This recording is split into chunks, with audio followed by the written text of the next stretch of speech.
compte du contexte. La majorité des psaumes sont des réactions. Quand on parle des réactions, c'est-à-dire il y avait des actions quelque part. Quand on dit David priait, c'est-à-dire David était en train de prier par rapport à quelque chose. Et déjà, je nous avais dit que la majorité des contextes des histoires, bien des événements que nous pouvons trouver dans le livre des psaumes, nous allons les trouver dans le livre des 1 roi, 2 rois, 1 chronique, 2 chroniques. Et selon ma théologie, le livre des psaumes, c'est de l'homme qui s'exprime. Dieu a laissé un champ libre à l'homme d'exprimer ce qu'il ressent.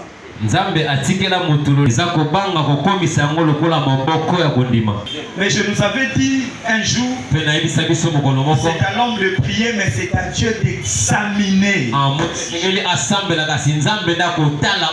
C'est pas parce que David a dit tu es quelqu'un que Dieu l'a fait. Mais dis-moi, c'est le cœur de l'homme qui s'exprime. S'il faut parler de contexte, dans ce psaume 35, David avait un problème avec une grande puissance étrangère. Une grande puissance étrangère. Aujourd'hui, on peut dire que le Congo a un problème avec les États-Unis, contre les États-Unis. Mais entre-temps, ils étaient en alliance avec David. Mais ils se sont tournés contre David. Imagine, tu as choisi de faire des alliances avec des grandes puissances. Parce que tu es une nation en conflit. Il te dit pour ma sécurité, il me faut des alliances puissantes. Maintenant, le problème avec David, ce ne sont pas des petites nations qui lui créent des problèmes, mais c'est la grande puissance avec laquelle David avait bâti l'alliance. Automatiquement, David n'a plus une autre grande puissance pour aller s'allier. Il est limité. Il est coincé. Là où tu avais bâti l'espoir, là où tu te disais, laissez-moi faire la coalition avec eux, au cas où les ennemis attaqueront ma patrie, je vais les appeler. S'ils sont forts, c'est la grande puissance, ils viendront me défendre. Maintenant, ce sont eux qui se sont transformés en ennemis. C'est ça le contexte. David ne savait plus à quel sens s'avouer. Quelle direction prendre. Et il s'est mis à prier. Qu'est-ce qu'il a dit? Éternel, défends-moi contre mes adversaires. Combat ceux qui me combattent. Saisis les petits boucliers et les grands boucliers. Ici, on va étudier des mots ou bien des expressions. Lorsque David disait premièrement, défends-moi contre mes adversaires. Défends-moi contre mes adversaires. La première des choses que nous allons comprendre, c'était une impératif que David était en train de demander à Dieu de lui défendre. Donc David voyait un Dieu qui défend. Parce que David n'avait plus la défense. Parce que je nous avais dit, il faisait des alliances avec des grandes puissances pour se servir de boucliers, pour se servir de défense. Maintenant, là où il avait construit l'espoir, ils l'ont trahi. Alors les voici dans la présence de Dieu. Il est en train de dire, dire à son Dieu, défends-moi contre mes adversaires. Défends-moi, c'est la première chose que David a dit. Et c'est à l'impératif. C'est très hardi. C'est très hardi, c'est-à-dire c'est une demande qu'il demandait à Dieu. Mais il y avait l'urgence. Il voulait à tout prix que la main puissante de Dieu puisse faire quelque chose. Alors que dans la deuxième chose, dans la seconde, David était en train de demander à Dieu. Non comme un Dieu défenseur, mais plutôt comme un Dieu guerrier. Un Dieu combattant. Il a dit défends-moi contre mes adversaires et combat ceux qui me combattent. David s'est donné des positions. Est-ce que quelqu'un est en train de me suivre? Amen. Il a compris. J'ai la guerre. Mais qui sont mes adversaires? Ce sont mes premiers alliés. Ils étaient au préalable mes défenseurs, mes boucliers. Maintenant ils se sont tournés contre moi. Ils voulaient faire comprendre à ces hommes-là, quand bien même que vous avez pris la place de mes défenses, mais je n'avais pas que vous comme défenseur. Je n'avais pas que vous comme bouclier. J'ai aussi un Dieu capable de me défendre. Est-ce que quelqu'un est en train de me comprendre? Amen. Capable de me défendre. Un Dieu qui défend son peuple.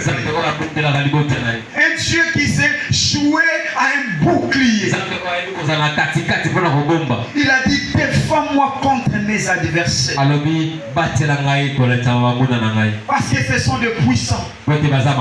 J'aimerais dire à quelqu'un qui se sent faible, qui se sent incompétent, même si tu as un combat incontrôlable, parce que humainement parlant, on ne contrôle rien de la spiritualité. Nous voyons seulement des yeux comme ça. Nous voyons seulement ce que l'homme peut toucher. Mais ce qui se passe dans le monde des ténèbres, nous ne voyons pas. Et du coup, on peut se positionner à des êtres faibles, à des êtres aveugles. Toi, tu marches et tu te dis que je suis seul. Or, sur le plan spirituel, il y a 1000 esprits qui te rôdent.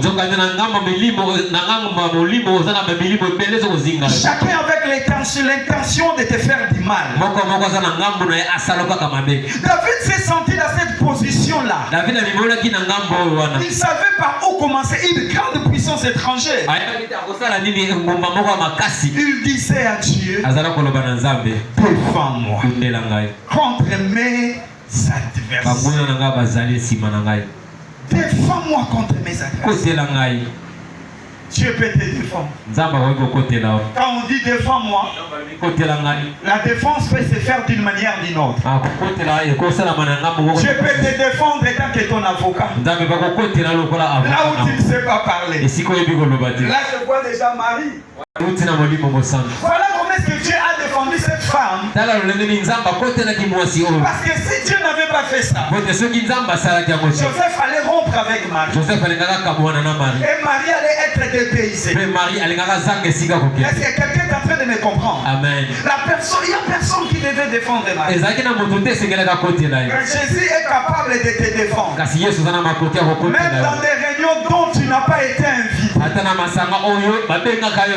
Même si tu n'as pas les informations sur ce que les hommes sont en train de méditer contre toi.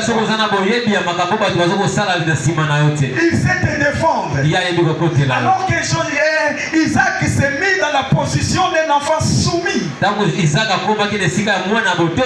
devant son père Abraham. Isaac ne savait rien dire. Quelle docilité. Papa a soulevé les couteaux. Isaac ne savait pas se défendre. Parce que tant que sacrifice sacrifice, on devait les lier. Isaac avait les mains liées, les pieds liés. On lui a fait monter sur l'autel. Il restait que le poignard. Et il ne savait pas se défendre.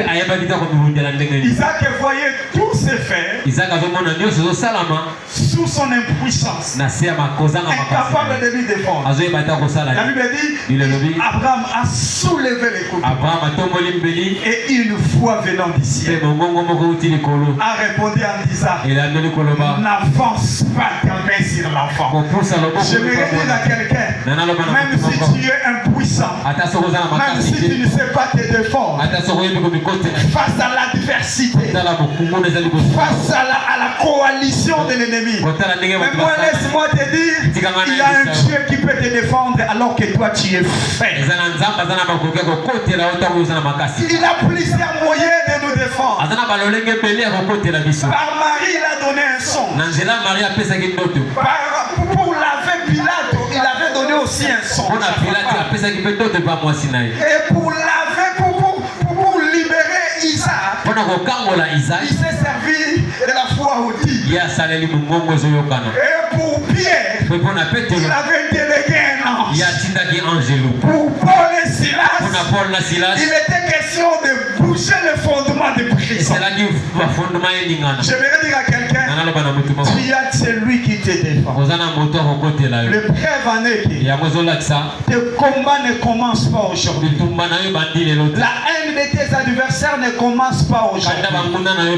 Si tu es aujourd'hui, sache qu'à chaque fois qu'il cherchait mettre fin à ta vie, il y a un Dieu qui est défenseur qui disait arrêtez, c'est pas encore le moment. Est-ce que quelqu'un est en train de me comprendre? Amen. Défends-moi contre mes adversaires. C'est ce que nous allons faire aujourd'hui alors qu'on va prier. Nous allons dire à Dieu de nous défendre. Là où on est en train de comploter contre nous. Parfois les gens nous haïssent vainement. Ils complotent gratuitement contre toi. Là où toi tu es calme, mais il y a des gens qui ne veulent pas te voir être calme. Il y a des cœurs qui méditent le mal contre toi. En passant seulement, quelqu'un s'est dit église pour que les rivaux sautent. École ekofungwa mate mwana mwasi akobala te. Il s'est donné des luxe de mettre terme à ta vie. Et nous avons un Dieu capable de changer la malédiction à bénédiction.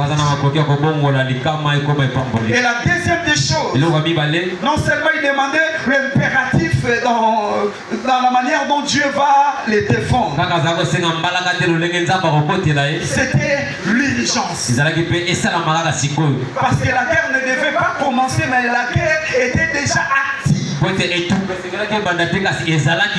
Il a dit à Dieu, défends-moi. Il y a l'urgence. C'est maintenant.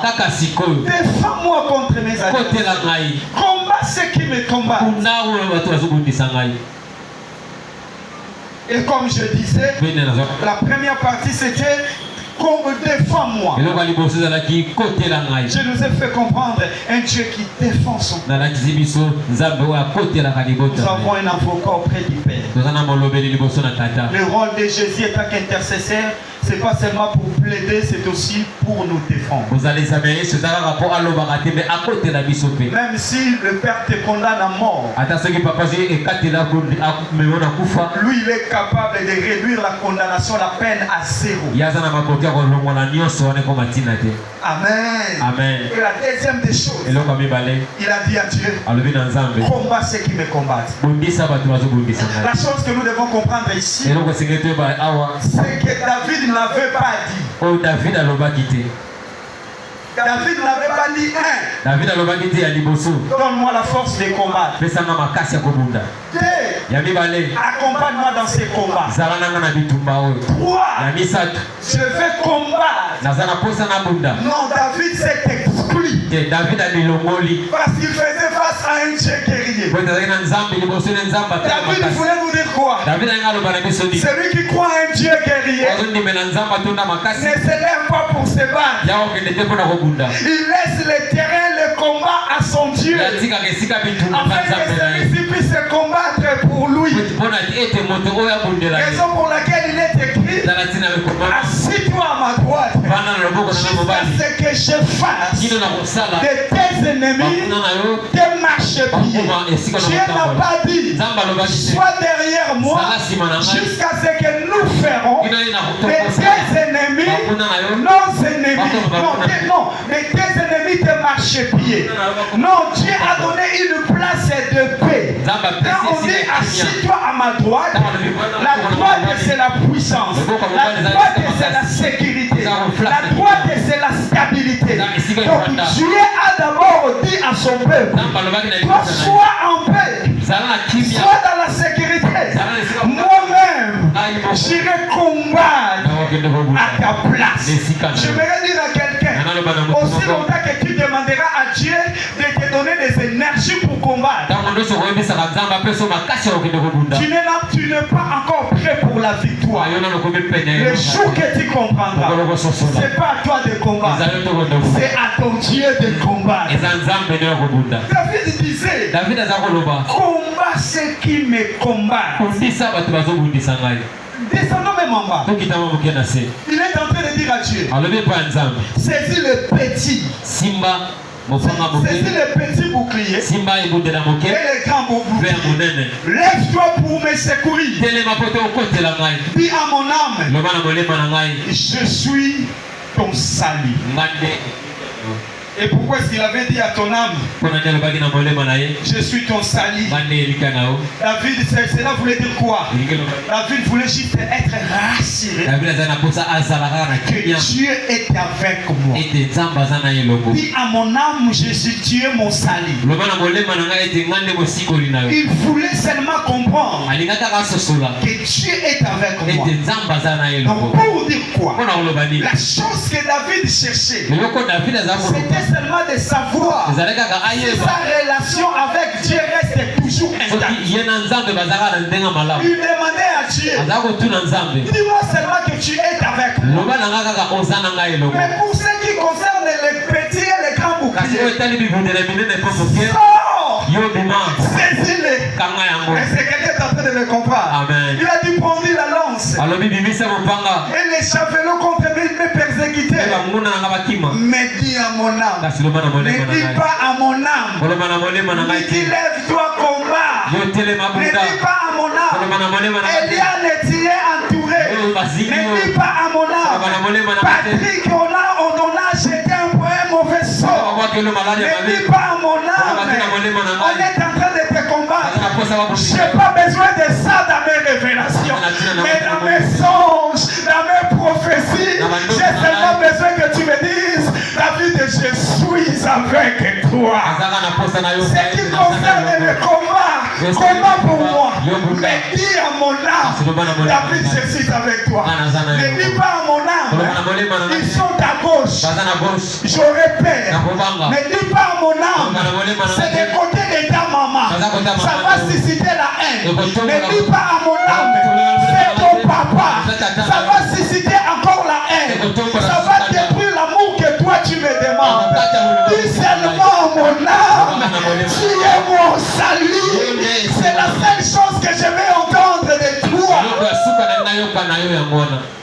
Tu n'as pas besoin de te donner des révélations séparatistes. Des réparations qui achantent la haine, la colère, la rivalité. Mais quand c'est Dieu qui parle, il donne l'assurance. Il a dit à Josué: prends courage. Sache que mon serviteur Moïse est mort. Et toi, lève-toi. Je serai avec toi. Il n'a pas cité le nom des ennemis de Josué. Il n'a pas dit tu as plusieurs ennemis. Il lui a dit seulement prends courage. Et la deuxième des choses, je suis avec toi. C'est ce qui signifie dire à mon âme, je suis mon salut. Non, plutôt, tu es mon salut. Amen. Amen. C'est lui seulement qui a dit tu es mon salut. C'était juste une façon de s'assurer que Dieu est avec nous. Vous savez, quand l'humain compose avec un divin, c'est le divin qui contrôle l'humain. Mais l'humain ne maîtrise pas les divins, les spirituels. Donc à chaque fois, ça peut arriver qu'il y ait des doutes. Parce que tu fais face à quelqu'un que tu ne peux pas palper comme ça s'il est.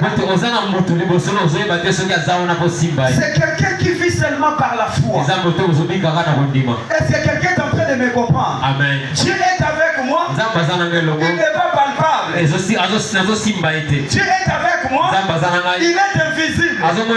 Raison pour laquelle ça peut arriver que lui-même puisse perdre un peu confiance. Et lorsqu'il y a panique, lorsqu'il y a des combats de grandes envergures, ça nous pousse à dire Dieu soit avec moi. Vous savez, marcher avec Dieu, nous devons être convictionnels. Avoir la conviction que Dieu est avec nous. Mais parfois dans des combats, on a des sentiments d'être sensationnels. On ne veut plus avoir la conviction que Dieu est avec nous. Nous voulons sentir qu'il est avec nous. Parce que lorsque David était en train de prier, il savait qu'il y avait un Dieu. Il croyait à un Dieu, c'était une conviction. Il voulait aussi les sensationnels. Puis à mon âme, le fait de parler là, ça c'est les rationnels, n'est-ce pas? C'est les rationnels. C'est cette assurance là. Nous en avons aussi besoin. Et raison pour laquelle c'est Reliane. Lorsque rien ne va, je comprends qu'il y a des doutes. Parfois on prie. Il descend pour ne rien dire, mais pour vous faire sentir qu'il est là. Parce que l'humain devant les combats, ça peut arriver qu'on n'est plus convictionnel. Et Dieu nous comprend. C'est ce qui fait que pendant les combats, Dieu se révèle dans les sensations. Raison pour laquelle nous disons, j'avais des problèmes, je pleurais, je priais, je pleurais, j'ai senti une puissance, beaucoup parlé en langue. Dieu m'a parlé comme jamais. Oui, Dieu a compris. Il fallait qu'il y ait les sensationnels afin que tu puisses être stable. C'est ce que David disait. Rassure-moi et tu es avec moi. Rassure-moi. Et c'est l'unique phrase qui apaise le cœur de ceux qui marchent avec Dieu. Attendre Dieu te dire, David supporte, je suis avec moi. Une petite phrase, mais c'est assurant. Une petite phrase, ça donne une paix inconditionnelle. Une petite phrase. Est-ce que quelqu'un est en train de me comprendre? Combat ceux qui me combattent. C'est ce que David disait. David ne voulait pas combattre en coalition avec Dieu. Avec quelle armée? Mais il a dit à Dieu, c'est à toi de faire quoi? Combattre. Raison pour laquelle je nous avais dit, Premièrement, il a parlé d'un Dieu défoncé. Deuxièmement, il faisait face à un Dieu guerrier. Puissant guerrier. Et qu'est-ce qu'il a dit à ces dieux? Défends-moi contre les adversaires. Et combat ceux qui me combattent. C'est le grand et le petit bouclier. Et dis à mon âme, je suis ton salut. Bandit la lance et les javelots contre mes persécutés. Même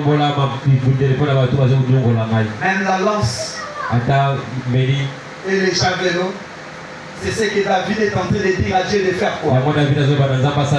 Est-ce que David ne savait pas bandir la lance et les javelots? Avec Goliath, qu'est-ce qu'il avait fait? Parce qu'il savait. Je vois Goliath. Quand il meurt, je sais lancer la lance. Goliath, je peux l'affronter. Mais ici, il a dit à Dieu, le fait que je te considère un Dieu combattant, un Dieu guerrier, un soldat, un combattant, automatiquement, il se manier là. Comme tu es guerrier, moi je ne toucherai plus ma lance. C'est à toi maintenant de le faire. Est-ce que quelqu'un est en train de me comprendre? C'est à toi maintenant de le faire. Il a dit, brandis la lance et les javelots contre mes adversaires. Dis à mon âme, je suis ton salut. Sois compté et confise de ceux qui en veulent la ma vie. Qu'il recule et qu'il rougisse, c'est ce qui médite ma perte. C'est la bénédiction que moi je te donne aujourd'hui. C'est qu'ils méditent ta perte. Ils vont rougir. Je vais vous expliquer. Qu'est-ce qui faisait que les ennemis de David puissent rougir? C'est pas parce que David avait rapporté la victoire. Tu sais, si tu veux voir l'échec, tu veux à tout prix voir l'échec de quelqu'un. Et que les résultats de la personne là sont toujours contraires. Ça te fera rougir. C'est-à-dire ça va augmenter ta colère. Tu veux à tout prix à ma la santé, la taille. Parce que ta joie, c'était son échec. Mais lorsque tu ne verras pas son échec, du coup la joie doit se transformer à la haine. Il a dit qu'ils rougissent, c'est ceux qui en veulent à ma vie. Qu'ils rougissent, c'est qui méritent ma perte. Qu'ils rougissent. Parce que toi tu vas me donner la victoire. Parce que toi tu vas me défendre. Et ils seront dans la haine. C'est quelque chose qui était logé. Qu'ils soient comme des balles emportées par les vents. Et que l'ange de l'Éternel le pourchasse. Amen. Et que l'ange de l'Éternel le nom puissant de Jésus. Amen. Qu'il soit pourchassé, qu'il s'éloigne de toi. C'est ce qui dérange ton sommeil. Qu'il soit pourchassé, non par toi, mais il y a l'ange de l'Éternel. Regarde la prière de David, la prière d'un adorateur. C'est qui est un adorateur? Un adorateur, c'est aussi celui qui a la connaissance, la maîtrise sur la personne de Dieu. Sur ses attributs. Regarde comment est-ce que celui-ci est en train de distribuer des tâches. Premièrement, il dit, défends-moi, un Dieu défoncé. Parce qu'il avait la connaissance sur son Dieu défoncé. Il était adorateur d'un Dieu qui sait défendre ses enfants. Et la deuxième des choses, quelle structure? Il a dit, combat ceux qui me combattent. Là, il positionne Dieu comme un guerrier. Et en troisième lieu, il a dit, c'est humiliant de dire à mon Dieu de pourchasser l'adversaire. Si j'ose dire à mon Dieu, pourchasser ses sorciers, c'est lui humilié. un travail des anges. C'est quelqu'un qui est en train de me comprendre. Amen. Ça c'est un travail des anges. Il a dit à l'ange de l'Éternel, toi qui es là pour les pourchasser. Le Seigneur est en train de me défendre. Il est en train de combattre pour moi. Toi tu es là pour veiller sur son intimité avec Dieu. C'est ainsi que j'avais préparé notre exhortation de cette soirée. Certes, les gens veulent en notre vie. Certes, il y a des gens qui ne seront jamais contents de nous voir monter. Notre chute, c'est leur choix. Ton état stagnant là, c'est leur choix.